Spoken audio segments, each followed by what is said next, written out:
so funny. I've had people ask me if I compete, and honestly, no. I just like lifting for fun.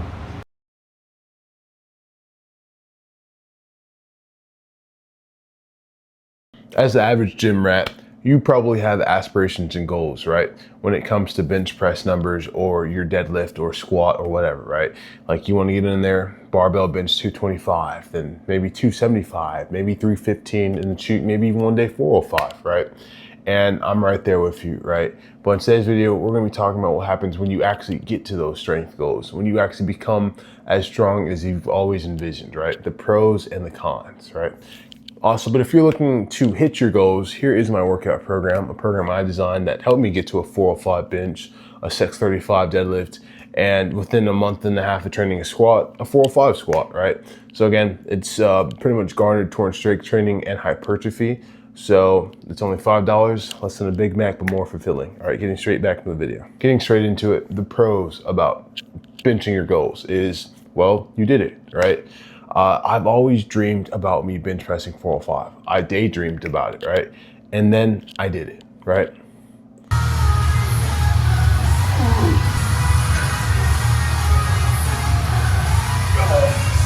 Come on! Fucking easy, bro. Bench pressing 405 was probably the coolest thing I've ever done. Again, I've been on this planet for about 22 years now, and it's awesome, right? It's as awesome as I thought it would be, right? But now I'm here thinking about what do I do now, right? Again, I could always increase my bench press goals. And I've had a lot of you say, man, I guess the goal now is 500, right? And honestly, that's some wishful thinking. Again, I am one of the strongest people on the planet statistically, but there is a limit, right? I'm natural. I don't know how strong I could really put on more on my bench press, right? Because again, 405 is sometimes there, sometimes it isn't. Again, I've hit 405 pretty decently, and then there's days where 405 felt like a car, right? And so in today's video, I want to go ahead and break down the pros and the cons, right? First pro is obviously your goals. You crushed your goals. And the coolest part about getting strong is the journey, right? I remember when I was under 315 for the first time, because this was one of my biggest milestones, and it was awesome, right? I remember I bench pressed 315, and I was joking with my friends saying, hey bro, you're gonna have to address me as Mr. 315 from now on. And now 315 just feels like another Tuesday, right? Here's a video of me bench pressing 315 like it's nothing.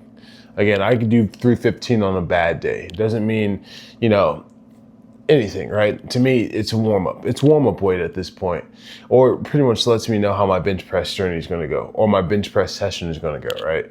But a big con about getting stronger is you need to keep training, right? That strength isn't permanent, right?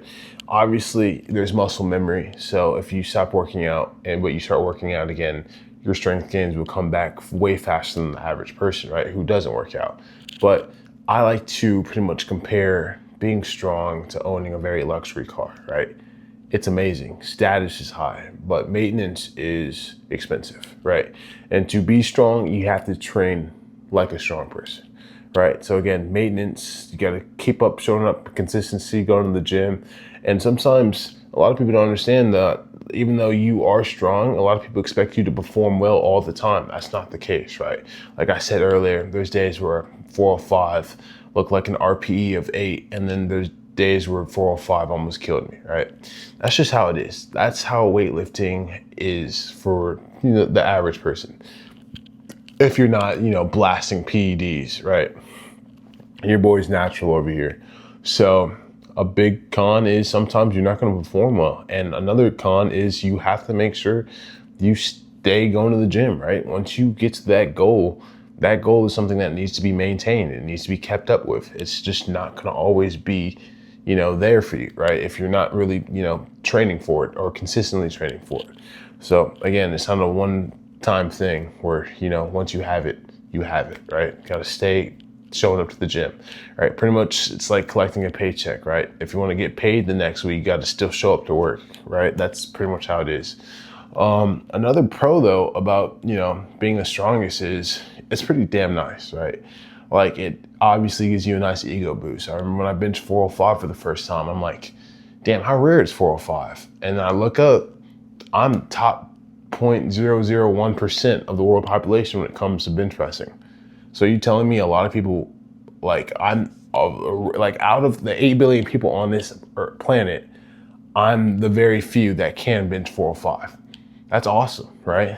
But again, you got to keep up with that, right? If I'm not benching for a long time, I'm right there back at like maybe 315 or sub 315, right? Again, you got to stay consistent with it. But again, it is pretty cool, right? Another thing is too, once you get to that point of being strong, you kind of think, you know, what is the point, right? I hit all my goals, and you kind of start losing, you know, the push, the drive for it. Because after that, like, you pretty much completed your walkthrough, your game. Like, it's a video game sometimes, right? Or how I like to think about it. And once you complete a game, you know, you really loved it, you enjoyed it, but what else is there to do, right? Which is cool about the gym, right? You could always pick up another lift and try to excel at that as well. But then again, there's a point where you know, do everything you need to do, right? When you get to that point of being that strong, it's like, well, right? And again, that also comes down to mindset, right? If you want to still, you know, at least keep your strength, you got to keep working out, right? Or if you want to get stronger, you got to keep pushing yourself harder. But there's some points where you're like, what's the point of this? And another thing is, like, when I got to a 405 bench, right, was super happy, was ecstatic for a while. And then I kept benching, and then there was days where I wasn't hitting 405. And then I'm just like, what's the point of this, right? Right? Like, yeah, statistically, I'm one of the strongest people on the planet, but I don't think bench really applies to anything like in the real world, right? Like, so you start thinking at like pretty much risk level, injury type situation perspective, right? And you really sit down and think about it. Like, when I bench 405, like, oh yeah, I'm pressing a lot of weight off my chest, but when am I really going to be doing this in the real world, right? Like laying down on a bench, pressing something away from my chest, right? That's not a lot of real world carryover. So it has you start thinking, you know, stuff like that. And will this really help me, benefit me in any type of way, right? Like, I don't see this benefiting me in my job or my daily activities and stuff like that. So it has you wondering, has you guessing. And again, once you reach your goals, what else is there to do, you know? So that's another thing to think about when it comes to getting stronger. But the real truth though, and this is pretty much me wrapping up the video, is getting stronger is fun, and it will always be fun. But to remain strong, you're gonna have to have a lot of patience, a lot of consistency, and, you know, a lot of mental drive, right? Again, this doesn't just apply to bench, but this applies to just being strong in general. I'm just using bench as, you know, a prime example, right? Because again, I'll always squat and deadlift because that does have a lot of carryover, and that's kind of weight that you could pretty much set all your goals as high as you want it to be. And sometimes you might never reach those goals, right? Whereas bench, it's a little bit more limiting because really, how much can your chest and your front delts and your triceps handle, right? But again, it still applies. The same general, you know, it applies. But again, I think getting strong is one of the best parts. Staying strong has a lot of mental aspects to it, you know, consistency. Like, are you going to show up? Are you going to really keep up with it comes to, you know, remaining and keeping your strength? But yeah, that's pretty much today's video. I just wanted to talk about that, my, you know, aspects about it and how I got strong and what I felt like happens when you get strong. And yeah, I hope you guys really enjoyed. Make sure to like, comment, subscribe, and I really appreciate you guys.